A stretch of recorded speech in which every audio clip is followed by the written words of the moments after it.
pessoal, seja bem-vindo ao podcast Bastidores de uma Videomaker, onde eu faço uma pausa para trazer algumas reflexões sobre vida e carreira. O meu nome é Carla Fernandes e hoje eu quero conversar com vocês como que eu vim parar no audiovisual.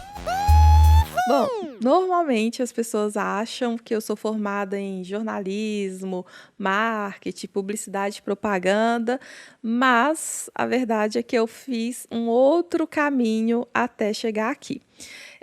A minha jornada acadêmica, ela começou, na verdade, na pedagogia. Eu sei que parece nada a ver, mas na época eu fazia um trabalho social com crianças e quando eu cheguei ali na fase de prestar vestibular, eu queria muito fazer publicidade e propaganda. Só que o curso era muito caro. Na verdade, ele era o dobro do valor do curso de pedagogia. E como eu já estava inserida ali em um meio que tratava já sobre educação, eu achei que seria um bom caminho ir para a pedagogia, me formar, ter uma profissão e depois eu ir para a publicidade e propaganda. Acabei estudando até o quarto período. No quarto período, eu precisei fazer uma pausa obrigatória por algumas questões pessoais. E quando eu fui retomar os meus estudos, todo mundo que me conhecia diretamente achava que eu deveria seguir uma outra trajetória e não retomar o curso de pedagogia. E foi nisso que eu comecei a pesquisar o que eu poderia fazer, o que eu poderia estudar, e eu acabei indo para engenharia de produção. Parece o oposto, né? Mas eu não senti isso, porque quando eu estudava pedagogia, eu gostava muito da pedagogia empresarial. Era uma área que me atraía muito, mas o campo da pedagogia empresarial é um campo, assim, mais pequeno, assim, ele não é tão amplo igual para quem vai seguir ali a carreira de trabalho em sala de aula, que não era uma coisa que eu gostava muito. Eu fazia, sim, eu me dedicava, mas não era onde meu coração ali estava. E quando eu fui para o curso de engenharia de produção, eu senti assim que eu tinha encontrado um caminho que combinava comigo. Me formei na engenharia de produção, mas uma curiosidade aí a meu respeito é que eu sempre encontrava uma forma de colocar mais arte ali nos meus trabalhos, nos meus projetos. Sempre que tinha alguma coisa gráfica, eu acabava fazendo o estudo e executando. Então, assim, quem estudava comigo, os meus professores, sempre percebia que eu tinha esse lado aí mais aflorado, né? Eu sempre colocava de alguma forma algum tipo de arte nos meus projetos. E nesse tempo eu acabei estudando, aprendendo a trabalhar com design gráfico, fiz muita papelaria infantil, não sei hoje como que porque eu acabei mudando de área, né? Mas teve uma época assim que era assim famosa, assim, aquelas festas infantis personalizadas. E eu fazia essas papelarias personalizadas. E depois eu acabei estudando mais sobre design gráfico e aprendi a desenvolver marcas, a fazer layouts, a fazer projetos mais elaborados. Eu tinha, assim, um encanto ali pela fotografia, pelo vídeo, mas eu não sabia nem como entrar. Na verdade, eu nem pensava diretamente nisso. Eu sempre pensava na fotografia, no vídeo, como que eles poderiam agregar ao trabalho que eu estava executando. E não necessariamente em como eu poderia trabalhar com isso, né? E nesse tempo, quando eu estava já na engenharia de produção, eu sugeri à minha mãe de nós abrirmos uma confeitaria. Ela estava trabalhando nessa área, mas ela trabalhava para outras pessoas. Eu tinha essa parte que eu estava estudando engenharia de produção, que eu queria ter um local para eu aplicar o que eu estava aprendendo, e também tinha esse conhecimento aí que eu podia usar do design para fazer a divulgação da empresa, elaborar embalagens e tudo mais. Abrimos a empresa, começamos a trabalhar nesse mercado. Acabava trabalhando nessa parte de vendas, de divulgação, compras. Enquanto isso, a minha mãe, que era e é a doceira, de fato, ela que ia para a cozinha e coordenava toda a parte ali da cozinha. E é muito engraçado, porque algumas pessoas às vezes me perguntam se eu sei fazer os doces e a verdade é que não, gente, não sei. Eventualmente eu me arrisco ali na cozinha, mas de fato não é a minha área. E aí nós começamos a trabalhar juntas. Foi uma época muito, muito boa. Quando eu finalizei a sociedade com a minha mãe, ela me chamou para falar assim, eu acho que está na hora aí de você seguir um outro caminho e eu vou continuar aqui. Então foi assim, foi uma conversa, não aconteceu de fato nada que fizesse a gente separar. E eu aprendi tanto trabalhando com a minha mãe, e não só trabalhando com ela, trabalhando como sócia dela, que é uma relação diferente, é uma relação de trabalho, não é uma relação de mãe e filha. Embora era uma mãe e uma filha trabalhando, a gente tinha muito claro qual que eram as nossas funções, como que cada uma exerceria a sua parte, qual que era a responsabilidade de cada uma. A gente só entrava na parte uma da outra quando era necessário, de fato, por demanda, né? Quando a cozinha estava, assim, com muito pedido, eu ia para ser ajudante, eu não ia para ser coordenadora. A coordenadora era ela, eu ia para ajudar ali no que ela precisava. Fazia as entregas. Eu guardo assim esse período assim com muito amor assim. Faz parte assim da minha história de um lugar assim de uma construção muito bonita. Eu não trabalhei só com a minha mãe. Outras tias, outras primas ali também fizeram parte da nossa equipe. E as pessoas ficavam assim, mas não dá briga, e como que é trabalhar com família, não dá certo? Gente, na nossa empresa dava, e dava muito certo. Era um ambiente muito acolhedor e com muito respeito e com muita responsabilidade. Então, não tinha por que não dar certo. Eu aprendi muito. E eu precisava fazer esse adendo, assim, porque é algo que marcou ali nessa minha trajetória, né? E aí, quando eu estava com a minha mãe, aí sim eu saí um pouco dessa parte do design e eu senti necessidade da gente ter conteúdo de foto e vídeo. Inclusive, as primeiras fotos que quem tirava era eu com um celular que era um iPhone 6, assim, bem antigo. Então, para eu fazer essas fotos e sair do jeito que eu queria, eu deixava para fotografar sempre no fim do dia, usando a luz natural. Na casa da minha mãe tinha uma área, que é a casa dos meus pais, tinha uma área bem ampla e aberta. Então entrava uma luz muito bonita do pôr do sol. Então eu colocava a cartolina, fazendo um fundo infinito, montava os doces, aí criava uma sombra bonita e eu fazia as fotos. Assim que o nosso catálogo, né, de doces aumentou, aí foi a primeira vez que eu contratei um fotógrafo para ele ir e fazer a foto de todos os produtos. E eu percebia que as fotos tinham muita qualidade, porque as pessoas, quando eu mostrava o catálogo dos produtos pelas fotos, né, as pessoas sempre perguntavam assim, mas onde você pegou essas fotos? Eu não peguei essas fotos em nenhum banco de imagem.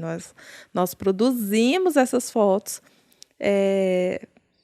dos nossos produtos, né? Então, e aí eu sempre falava assim, olha, você está vendo a foto, quando você vê o produto, você vai ver que é exatamente igual. E quando chegava o produto, o cliente realmente olhava foto e produto e percebia que que era uma produção nossa, né? O que seria impossível se fosse uma produção, a produção ser nossa e as fotos ser de um outro produto. Então, eu tinha muito essa preocupação em trazer fotos reais dos nossos produtos. Uma época que a maioria das pessoas que tinham pequenos negócios não fazia. E isso, assim, foi muito bom, assim, para a nossa empresa. E eu comecei a perceber nessa época fazer um estudo das empresas que criavam conteúdo para atrair clientes.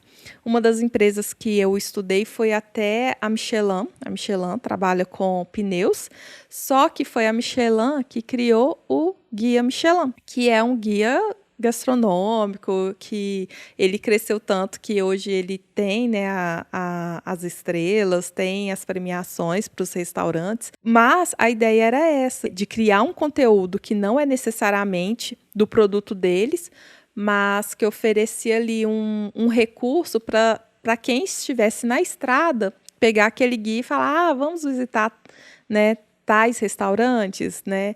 Era um produto que aparentemente não tem ligação com o que eles fazem, mas ele atraiu tanto, ele ganhou tanta relevância que hoje é difícil a gente falar do Guia Michelin e alguém não souber o que é isso, né?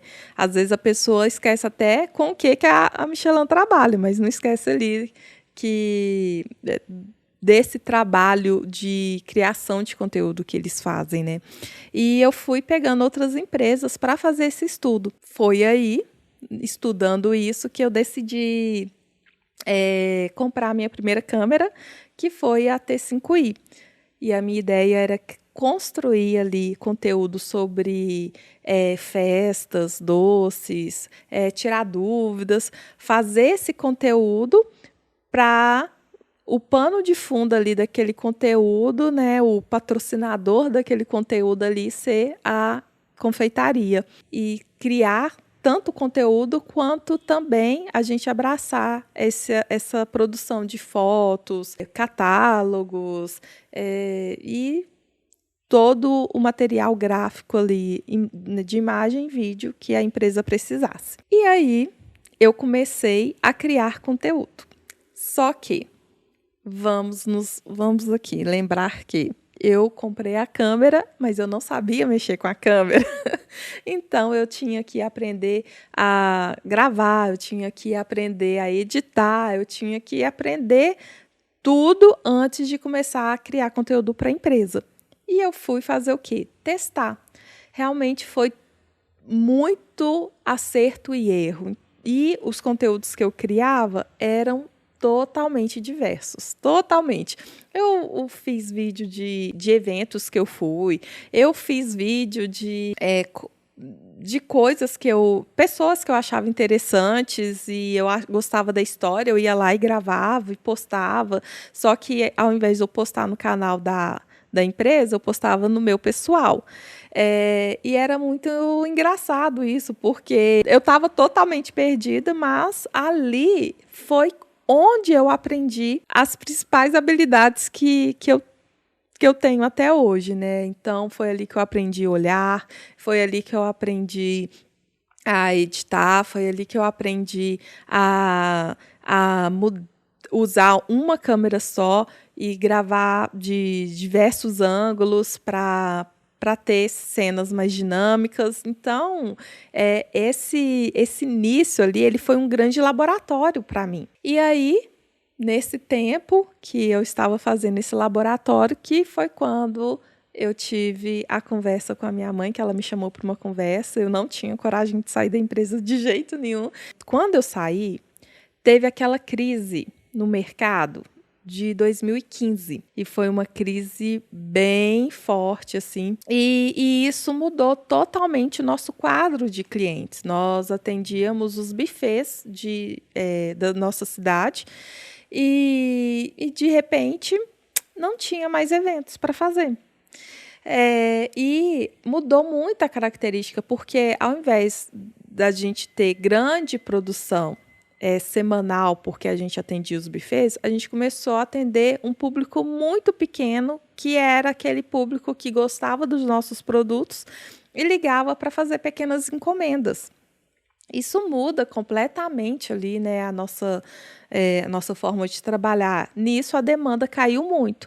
E foi quando a minha mãe me chamou e falou assim, olha, Carla, quero conversar com você, porque eu sinto que você está seguindo esse caminho que tem o vídeo, tem essa parte mais artística que você gosta, e a empresa está no momento que não está nada fácil, eu quero seguir com ela, mas para sustentar nós duas, não está sendo possível agora. Eu acho que seria legal você aproveitar esse momento para você seguir aí isso aí que tem despertado dentro de você. Eu saí, mas no primeiro ano, as pessoas tinham meu contato, então quando o cliente entrava em contato comigo, eu fazia o atendimento, mas já passava ali no final do atendimento o contato da minha mãe. Então, a gente fez um processo para eu sair da empresa, que para mim foi muito importante, porque nós duas construímos ali, né? Então, foi muito duro, me doeu muito olhar e falar assim, eu não faço mais parte disso.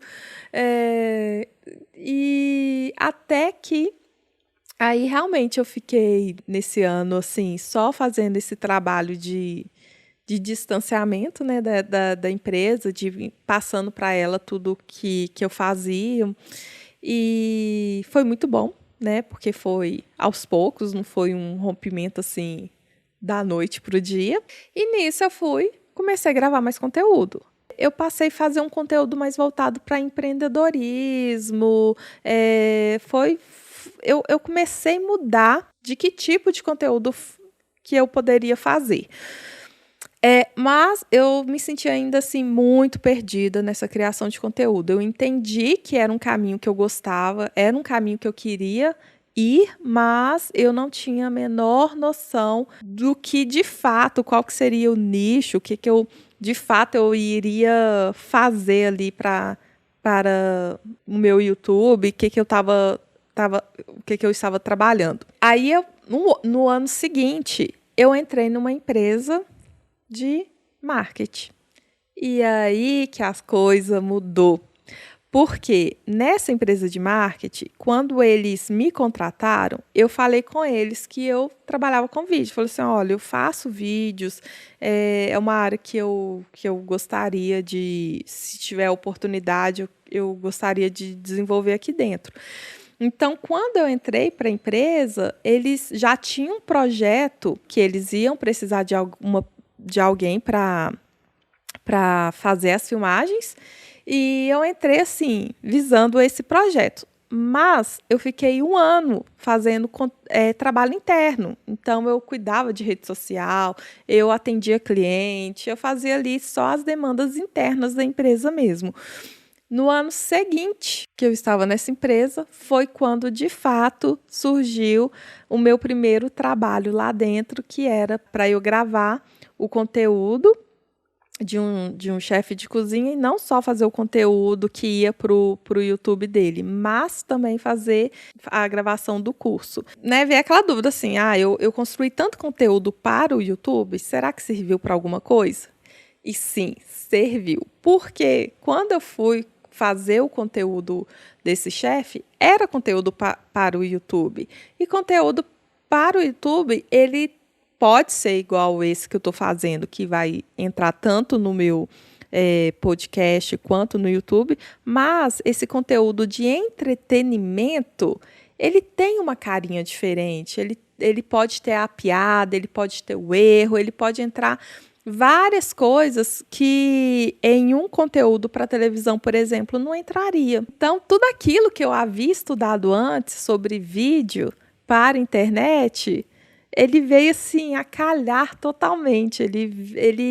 Eu já entrei fazendo um trabalho que eu passei, querendo ou não, quase 2 anos estudando sobre. E isso foi, assim, excepcional para mim.